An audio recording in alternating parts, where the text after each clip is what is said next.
Hello students, how are you. आशा करते हैं आप लोग अच्छे होंगे, स्वस्थ होंगे। मेरे channel doctor AKS maths classes में आप लोगों का स्वागत है। आज मैं ये क्वेश्चन लेकर के आया हूँ। ये क्वेश्चन किसी न किसी कॉम्पिटिटिव एग्जाम में पूछा गया है। जैसे फर्स्ट क्वेश्चन को देखें हम लोग, 27 इज 3.6% ऑफ व्हाट। ये SSC 10+2 एग्जाम में पूछा गया है। तो इसको हम लोग करें, कैसे करेंगे।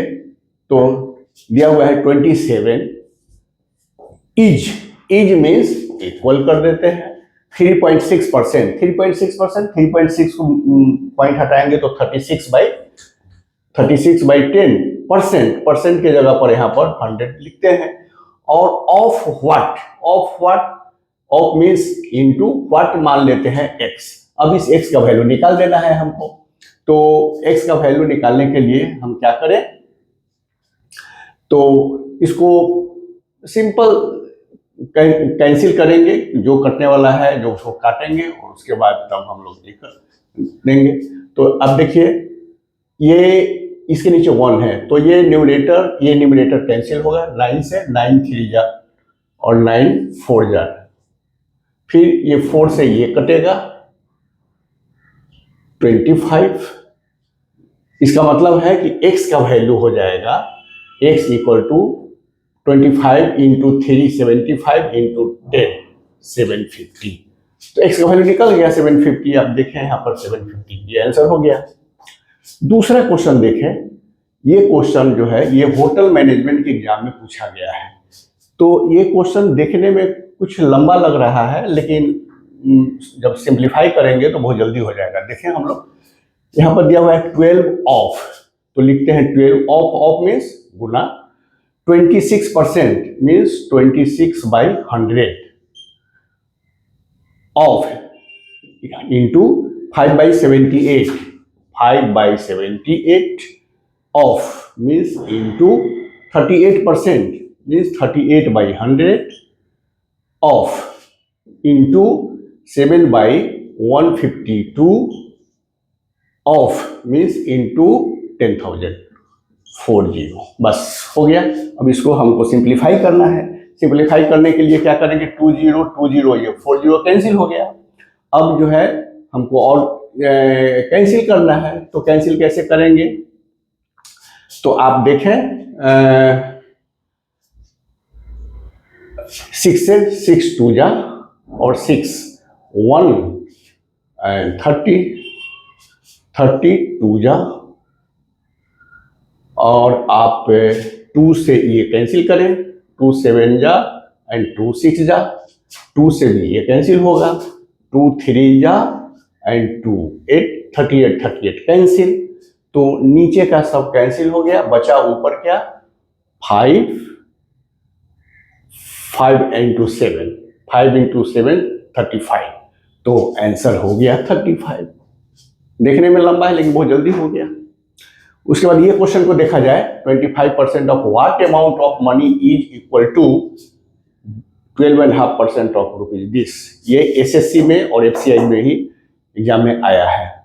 तो इसको कैसे करेंगे, 20% of 25% means 25/100 of means into what amount of money. तो व्हाट अमाउंट सपोज कर लेते हैं x of money is equal to 12.5। तो 12.5 मीन्स 25/2। 25/2% मीन्स नीचे 100 हो जाएगा। Of means into ₹180। बस अब इसको सिंप्लीफाई करके x का वैल्यू निकाल देंगे। तो आप देखें यहाँ पे 100 यहाँ पे 100 कैंसिल हो जाएगा, 2 से ये कैंसिल हो जाएगा 90, 25 से 25 कैंसिल हो जाएगा। तो क्या है, x का वैल्यू तो 90 निकल गया। ये x का वैल्यू 90, ये आंसर हो गया। फिर उसके बाद अब देखें 30% of 3 digit number. 30% means 30/100 of 3 digit number. Suppose 3 digit number is x, तो this into x is means equal to 190.8। तो 190.8 पॉइंट को हटा दें तो हम लिख सकते हैं 9 1908 बाई 10। बस अब इसको सिंप्लीफाई कीजिए। तो सिंप्लीफाई करने के बाद देखेंगे हम कि एक जीरो से ये जीरो कैंसिल, जीरो से zero cancel, x equal to हो जाएगा 3, नीचे आ जाएगा। तो 3 नीचे आ जाएगा तो इसका मतलब है कि डिवाइड करना होगा। तो ये हो जाएगा 3 6 जा 18, 1 10, 3 3 जा 9 एंड 3 6। x का वैल्यू निकल गया 636।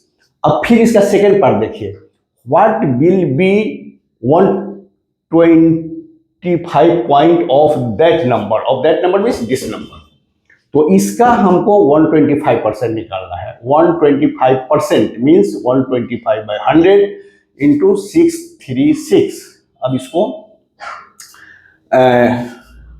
कैंसिल करें तो 25 4 जा 25 5 जा, और ये 4 से कैंसिल होगा। 4 1 टाइम 30, 4 5 जा एंड 4 9 जा। अब इसको 5 को 159 से मल्टीप्लाई करेंगे तो क्या होगा, 9 5 जा 4, 9 एंड 7, 795। इसका आंसर आ गया 795। अब यहाँ पर 3 डिजिट नंबर दिया है आपको कंफ्यूजन करने के लिए। 3 डिजिट नंबर तो हमको निकल के आ गया ना आंसर, ये तो हमारा आंसर हुआ 795, 3 डिजिट में ही है। तो कंफ्यूजन करने के लिए कि 3 डिजिट नंबर, इस 3 डिजिट नंबर को हम x मान लेंगे, x का वैल्यू निकाल देंगे, हो जाएगा। A person salary, last question में, a person salary has increased from ₹7,200 to ₹8,100। वो एक व्यक्ति का पहले सैलरी था 7,200, इंक्रीज करके हो गया 8,100। Then what is the percent increase in his salary. तो सबसे पहले अमाउंट ऑफ इंक्रीजिंग अमाउंट हम निकालेंगे। तो उसको निकालने के लिए क्या करेंगे, 8100 से 7200 माइनस करेंगे तो 009, 900 रुपीज। 900 रुपीज उसका इंक्रीज अमाउंट हुआ। तो अब इसका परसेंटेज निकालेंगे। तो परसेंटेज निकालने का तरीका होता है कि increase amount divided by original value, original salary और इनिशियल सैलरी एंड इनटू 100। तो हम ये 900 बाई ओरिजिनल सैलरी क्या है 7,200, 7,200 इंटू 100 कर देंगे। 20 से 20 कैंसिल हो जाएगा, 9 से 9 8 जा, और ये 100, 4 50 2 25, यानी 25 बाई 2, इसका मतलब 12 1/2%, 12 1/2% दिस आंसर। तो इस तरह से हम लोग ये देखें, ये एग्जाम, ये जो है किसी सीडीएस में, ये सीडीएस एग्जाम में आया है ये क्वेश्चन, ये बैंक क्लर्क के एग्जाम में आया है। तो इस तरह से ये सब क्वेश्चंस जो है सो किसी न किसी कॉम्पिटिटिव एग्जाम में आया है। ये क्वेश्चन नहीं आएगा लेकिन इसी तर्ज पर, इसी आधार पर क्वेश्चन, ये डिजिट चेंज रहेगा और इस तरह का क्वेश्चन आएगा। तो आप लोग इसको बार बार प्रैक्टिस करेंगे। ये वीडियो यदि अच्छा लगा तो लाइक करेंगे, शेयर करेंगे, और यदि सब्सक्राइब नहीं किए हुए हैं तो सब्सक्राइब